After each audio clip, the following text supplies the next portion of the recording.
If you want to know, this is, and I'm being completely sincere, what's true, the true things are the things that you can't say. I cannot remember the last time someone in public life was prosecuted or even criticized for lying. If lying was a crime, I mean, your governor would be in Supermax for life. If being incompetent was a felony, she'd be on death row. Banning paint sales during COVID? It's unbelievable. But there's no penalty for lying and there's no penalty for incompetence. So what do we penalize? Every society penalizes something. There's a death penalty offense in every society from the beginning of time. What's ours? It's telling the truth. If you tell the truth, the real truth, the no BS truth, like what's actually going on here? Is this actually working? And no, it's not. Why isn't it working? If you were to be honest about that, you're done.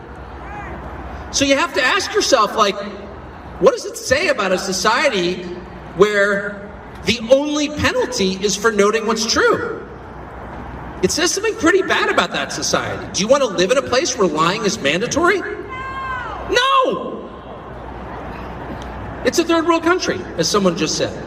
It's literally 2 days ago, I was in downtown Buenos Aires, and I said to somebody, the economy's completely collapsed, they have hyperinflation, and I said, what's the exchange rate on the peso, the Argentine peso, to the US dollar?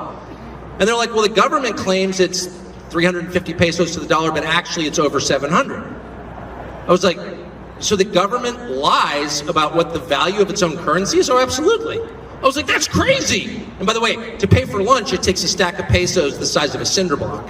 And you need a backpack just to buy a pack of cigarettes. It's unbelievable. But I was like, I can't believe the government lies about the value of its own currency. And I was like, oh, wait, sorry. I shouldn't be surprised. Because mine does too. And about everything else. So if you want to make that better, and I'll stop with this, I think the only answer is to tell the truth calmly and slowly and fearlessly. Everybody knows what it is. They'll come at you. First they'll tell you you're hurting someone's feelings, you're mean. That's always the first. Then they're trying to appeal to your basic decency and then subvert it. No one wants to be mean. They did this during COVID. Well, you should take the shot. Well, what's in the shot? Shut up and take it. But I don't need the shot. I already had COVID. You know, I'm 26. I just ran a Ironman. Shut up and take the shot. Well, what if I don't want to? You're killing your grandparents. Okay. And so that's the first thing they do. They accuse you of being mean. Then the second thing they do is they call you insane. You're a conspiracy theorist. Really? If I were the sort of person who gloated, I would keep a list of all the times I personally have been called a conspiracy theorist or a wacko, and then compare them to the outcome 5 years later. They all turned out to be true. And I try to be a decent Protestant, not brag about myself, but like, the list is long. Very long. And then the third thing they do is just criminalize telling the truth. And you're seeing that now. There are people who are going to jail for non-trivial lengths. By the way, anyone who's ever been to a jail knows, and there are a bunch of sheriffs here, and they know best of all, any time in jail is not trivial. Any time behind bars. A drunk driving offense for a night can change your life. You don't want to go to jail. Period. It's not a joke. And anyone who tells you, oh, he's going to Club Fed where they have volleyball, right? Taking away a person's freedom and locking him in a cage where he can't see the stars at night is, short of killing him, maybe more than killing him, the gravest thing you can do to another human being. So no one should ever minimize the penalty of prison time or jail time. It's profound. It'll destroy you and your family.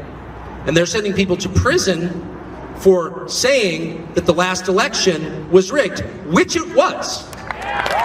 So, oh, how can you say the last election was rigged? Well, when the country's largest law enforcement organization, the FBI, actively works on behalf of one political party, and when its largest intelligence gathering agency, the CIA, does the same, it's a little bit like what's happening in Michigan. When federal employees paid for by the tax dollars of everyone take an aggressive position on the side of one political party, you can't have a fair election. Because you're using public money to put your thumb on the scale on behalf of a partisan cause. It is totally immoral. And it's not free and fair.